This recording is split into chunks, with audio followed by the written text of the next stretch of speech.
Salut ma Viquette et bienvenue dans cette nouvelle vidéo de Jurassic Mask. Salut tout le monde! Dans cette vidéo, nous allons continuer la rétrospective sur la franchise Godzilla, la franchise américaine.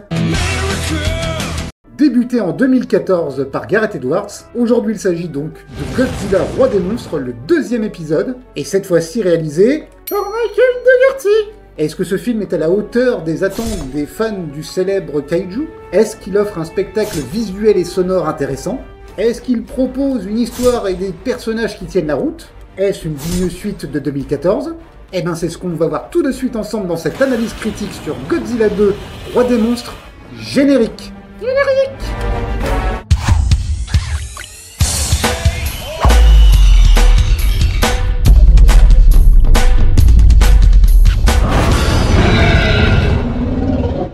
Tout d'abord, un petit rappel du synopsis. Godzilla 2, Roi des monstres, suit les aventures de l'agence Monarch, l'organisation secrète qui étudie les créatures titanesques qui peuplent la Terre. Cet épisode est une suite directe à celui de 2014, et donc se passe 5 ans après les événements de San Francisco.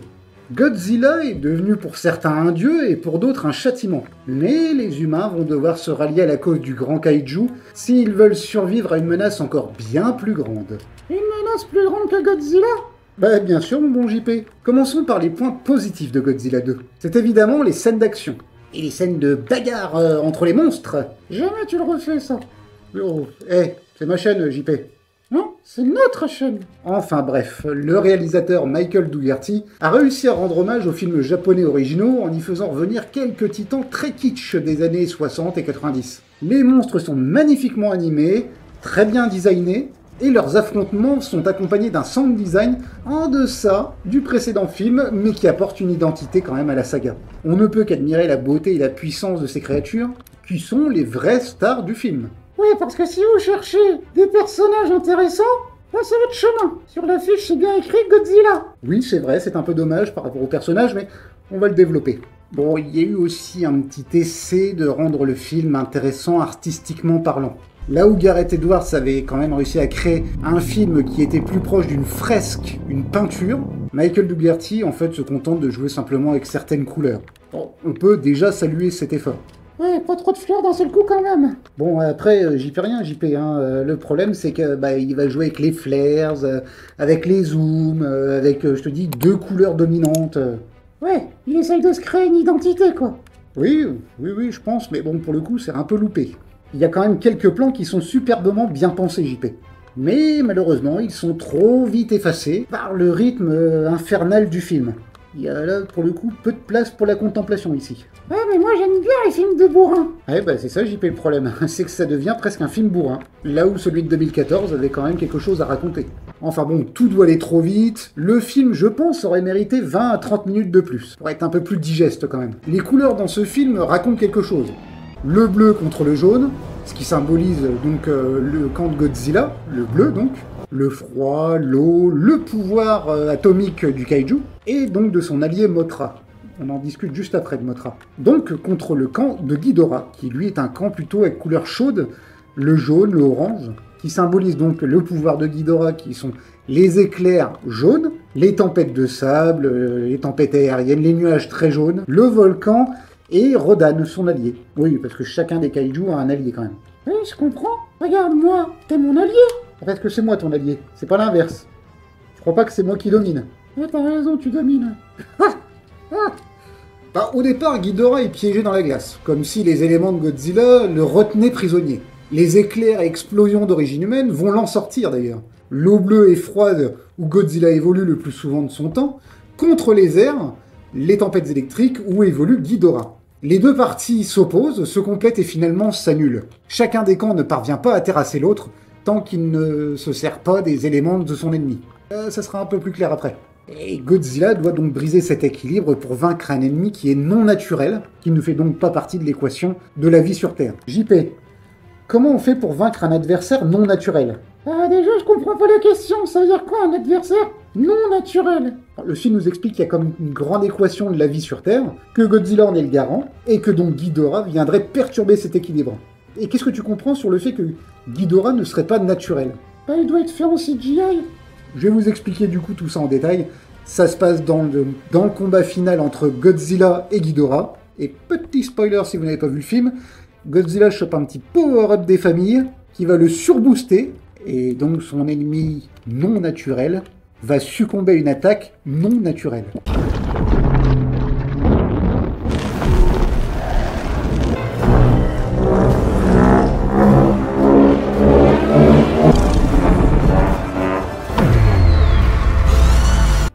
Je sais pas si vous avez tous compris. Bon, un autre point positif que j'ai trouvé au film, c'est que ça va développer un petit peu la mythologie de Godzilla et des autres kaiju. Oui, parce que le film introduit plusieurs titans. Dans le premier, en 2014, celui qui avait été fait, donc on introduisait Godzilla et des Mutos. Et ici, on va introduire beaucoup plus de titans, comme Mothra, Rodan, et d'autres qu'on voit à l'image, qu'on n'évoque jamais le nom, comme Behemoth, le mammouth géant, la femelle Muto. Incohérence, on y reviendra. Tu m'étonnes. Bon, les titans, qui sont-ils dans cette histoire? Eh ben, il y a bien sûr Godzilla, que tout le monde connaît maintenant. Donc c'est un alpha qui a la fonction de maintenir l'équilibre sur Terre, comme je l'expliquais. Et pour qui, pourquoi, bah, on ne sait pas. On n'apprend vraiment pas beaucoup plus là-dessus. Mothra. Donc Mothra, c'est une espèce de papillon géant, allié de Godzilla, qui emprunte le même code couleur bleu. On comprend que d'ailleurs dans les dialogues qui sont dans le film, qu'ils ne sont pas juste collègues, pas juste alliés. D'ailleurs un petit truc en plus. Ça en ferait une sorte de reine, en fait. Et d'ailleurs, les deux, là, si vous me faites un petit, vous m'en gardez pas, hein, j'ai déjà assez de JP comme ça. Hein. Donc, en autre titan, dans le film, nous avons aussi Rodan. J'en parlais tout à l'heure. Alors lui, c'est un petit peu fume sec, le phénix dans Harry Potter, mais en plus balèze, plus méchant, plus taquin. Et il se range direct du côté de l'antagoniste après s'être fait soumettre un petit peu trop rapidement à mon goût. Et donc, on finit par Ghidorah, le grand méchant du film, le pire ennemi de Godzilla. C'est une sorte de dragon à 3 têtes, qui joue avec l'électricité. Dans le film, on apprend qu'il n'est d'ailleurs pas originaire de la Terre. Ça parle d'un dragon tombé des étoiles.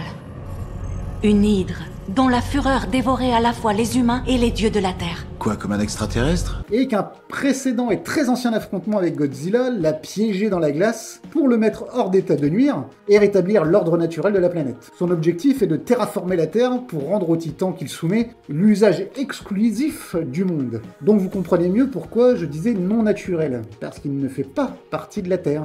C'est un extraterrestre. On en voit d'autres d'ailleurs qui ne sont pas mis en valeur et qui ne sont même pas nommés d'ailleurs, comme Behemoth, comme je disais, le mammouth géant. Mais JP, nous avons une petite surprise dans les fiches de Monarch. Un titan qui n'est pas encore apparu dans les films Godzilla, qui a eu le droit à sa propre franchise. Vas-y, je t'écoute.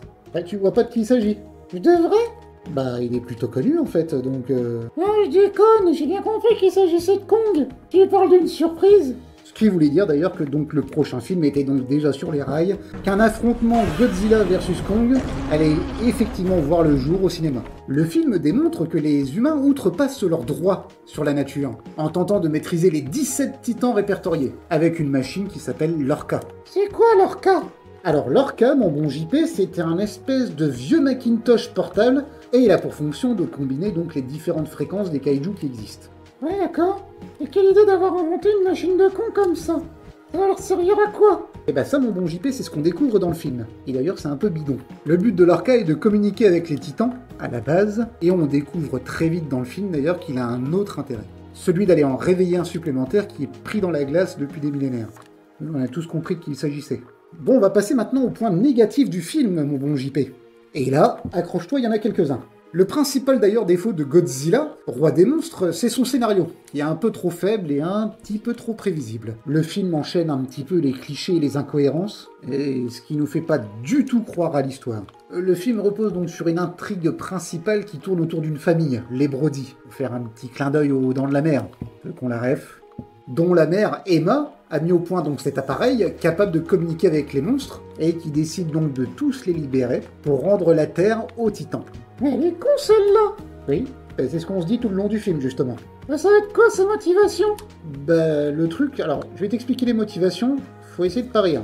Donc en fait, elle veut sauver des millions de vies en libérant les titans, ce qui aura pour but de causer la mort de millions de gens pour éviter que l'humanité en tue des millions. À cause de ce que Greta Thunberg peut annoncer dans ses différents discours. How dare you! You have stolen my dreams and my childhood with your empty words. Oui, bah, ça va Greta. Calme, calme. C'est qu'un film. Donc le film explique d'une très mauvaise façon que les humains ils sont pas bien pour la planète, qu'il faut libérer les titans qui vont ramener l'équilibre, et tout ça ils le font d'une façon très maladroite. Donc son mari Mark et sa fille Maddie vont essayer de l'arrêter avec l'aide de l'agence Monarch. Ah oui, parce qu'il faut qu'il serve un petit peu à quelque chose, Monarch, là-dedans. Là. Emma, donc la mère, apparaît donc en méchante caricaturale, qui est prête à sacrifier donc des millions de vies pour sa cause personnelle. Mark et Madison donc, sont les vrais héros, mais ils sont sans relief. Et ils se retrouvent toujours au bon endroit au bon moment. Et ils n'ont pas d'autre but du tout dans le film que de se retrouver en famille et d'aller récupérer la maman, en essayant de la ramener à la raison. Les autres personnages sont d'ailleurs aussi très stéréotypés, comme le scientifique fanatique, le soldat courageux, le hacker rigolo. Alors, le film ne parvient pas à nous faire nous attacher aux personnages et à nous faire donc ressentir les enjeux dans cette aventure. Pourtant, on a de très très bons acteurs dans le film, comme Charles Dance. C'est qui Charles Dance? Alors Charles Dance, si tu as vu Alien 3, donc c'est Clemens. Celui qui s'acoquine un petit peu avec Ripley. Ok. Ensuite, il joue aussi dans Game of Thrones. C'est le père Lannister. Ouais, ok. Je vois toujours pas, mais vas-y. Là, je suis sûr que tu vas voir. Last Action Hero. C'est celui qui joue Benedict avec son œil de verre. Bah, je vois encore moins. Et pourtant, Tipper, c'est un grand monsieur. Il joue hyper bien, ce gars-là. C'est un très grand monsieur, mais il est complètement gâché, d'ailleurs, dans le rôle qu'il occupe ici. Bon, il y a aussi Kyle Chandler. Oh, Chandler! Il est pas mort, lui? Non, le Chandler auquel tu penses, mais là, ça n'a rien à voir, c'est Kyle Chandler. Ah. Kyle Chandler, alors pour les vieux dinosaures comme moi, donc Kyle Chandler, en fait, il jouait dans une vieille série américaine des années 90 qui s'appelait Demain la Une. Et puis il y a Vera Farmiga. Alors Vera Farmiga, c'est celle qui joue dans The Conjuring, donc qui est Lorraine Warren, très flippante d'ailleurs dans le film. Mais qu'est-ce qu'elle joue mal d'ailleurs? Alors ici, comme dans les dossiers Warren, une catastrophe. Elle a autant d'émotions qu'un bulot cuit. Ah ouais, là t'y vas, là t'es dur. Ose me dire le contraire. Non, non, je dis pas le contraire. Je dis juste que t'es dur. Comme ça, je passe pour le sympa. Ok, j'assume. Et on a aussi Millie Bobby Brown. Ah oui, je connais bien. Tu l'as vu dans quoi, JP? Ça, faut que tu vives avec ton époque au bout d'un moment. Et je plaisante, Cabouchard. Je sais qu'elle a joué dans Stranger Things et que c'est Eleven. Alors là, quand elle a été embauchée pour le film, elle était à son prime. Ils voulaient absolument une actrice pour attirer les plus jeunes. Je crois qu'ils avaient fait le bon choix, parce que je pense que c'est une très bonne actrice. Le seul problème, c'est qu'ils ont gâché complètement son rôle. Ils ont réussi à la rendre inutile et insignifiante. Presque chiante. Eh, tu parles pas de mal de ma pote. Non, JP, loin de moi cette idée. C'est juste qu'ils l'ont gâché. C'est le réalisateur qui a gâché complètement son rôle. Bon, vu qu'on est sur les défauts du film, mon bon JP, on va parler de la réalisation. Il y a eu des choses bien, mais il y a eu des choses qui sont quand même beaucoup moins bien. Moi, je trouve personnellement que la réalisation, elle est... ouais, brouillonne et confuse. Exactement, JP, brouillonne et confuse. Le film abuse des effets de caméra, donc les zooms, les dézooms, les tremblements. Je trouve que ça nuit largement à la lisibilité de certaines scènes. Le film utilise beaucoup de filtres de couleurs, comme le bleu, le rouge, le vert, qui donnent un aspect artificiel et trop saturé aux images. Donc le film manque de clarté et de sobriété, et ne parvient même pas à créer une atmosphère cohérente et immersive, comme avait réussi d'ailleurs Gareth Edwards en 2014. Ici, Godzilla, d'ailleurs, il n'est présent que pour montrer que c'est lui le patron. C'est jouissif, par moment, attention, je crache pas dessus. Mais on sent que même lui, ça le gave de courir après Ghidorah sur tout le long du film, et on le sent même blasé des actions humaines. Et ben ça, mon pépère, t'as pas fini. Parce qu'il y a un autre film qui arrive derrière, et ça va pas être mieux. Pour conclure, Godzilla 2, Roi des monstres, est un film qui plaira aux fans de Godzilla, ça c'est certain, et aux amateurs de films de monstres, qui y trouveront leur compte en termes de spectacle et de divertissement, avec des scènes très impressionnantes et des monstres majestueux. Ce qui fait honneur à la saga Godzilla, ça c'est sûr. Ils sont bien faits. Heureusement d'ailleurs, parce que c'est ce qui sauve un petit peu le film. Donc, le film décevra les spectateurs qui attendent un scénario solide et des personnages attachants, qui sont, comme vous l'avez compris d'ailleurs, les gros points faibles du film. Godzilla 2 est donc un film qui a un certain potentiel, mais qui ne l'exploite pas pleinement. Il se contente juste d'être un grand et joli bordel numérique, et il se permet par contre des incohérences. Si t'as vu le film, tu as vu que Godzilla fume les 3 têtes de Ghidorah, et ben mets-toi cette petite information de côté dans la tête, ça te servira pour la prochaine vidéo. Le coup du muto femelle, bon bah ça c'est impardonnable, Godzilla quand même il la torpille dans les quelques dernières minutes du premier film, d'une manière un petit peu en plus, inoubliable, c'était un peu le but, et ben on nous la recolle là. Ah non, elle est pas morte. Bon les gars, faut qu'on parle là. Je m'adresse au réalisateur. Il va falloir arrêter de nous prendre pour des cons. Vous faites des films, ça pas de problème. Vous attendez qu'une fanbase se crée pour être au rendez-vous sur les suites, Et vous ne respectez même pas cette base de fans. Vous y mettez des incohérences à croire que vous n'avez pas vu le premier film. Il sert à quoi le support? Nous les fans, on est exigeants. Nous les fans, on observe les détails. Et vous faites quoi? Des incohérences. Et après vous ne comprenez pas pourquoi les films ne fonctionnent plus au cinéma. Eh, t'es remonté mon JP. Ah, ça me saoule. Ah mais je peux pas te donner tort, tu as raison. Oui, parce qu'au bout d'un moment, le spectateur, c'est celui qui paye. C'est celui qui paye pour aller voir les films. C'est pas celui qui paye effectivement pour faire le film, mais c'est celui qui paye pour aller voir le film. Et le bénéfice, tu vas bien le faire là-dessus, mon petit. Donc au bout d'un moment, respecte les spectateurs, et le spectateur respectera ton film. Il est vrai qu'Hollywood en ce moment a perdu quand même beaucoup en crédibilité. Ah, ça c'est sûr. Et voilà, c'est déjà la fin de cette vidéo, j'espère qu'elle t'a plu. N'hésite pas à me donner ton avis sur le film Godzilla 2, Roi des monstres, à me dire ce que tu en as pensé de ce film, parce que je sais que les avis vont être mitigés. Il y en a qui ont adoré, il y en a qui ont détesté. Après, t'as des gens comme moi qui vont se situer un petit peu au milieu. Et comme nous. Oui, comme nous, JP. Et globalement, je trouve que c'est une mauvaise suite du premier. Merci à mes abonnés les plus fidèles, donc comme Adam, Blue Raptor, Majin, Bruno, Edith, il y en a tellement, je suis désolé, je vais pas citer tout le monde, mais en tout cas, merci de votre soutien, vos commentaires me font chaud au cœur à chaque fois. Je te dis à bientôt donc pour une prochaine vidéo, et en attendant, va regarder ce film ou le re-regarder si tu l'as déjà vu, et ciao bye mes biquettes. Ciao.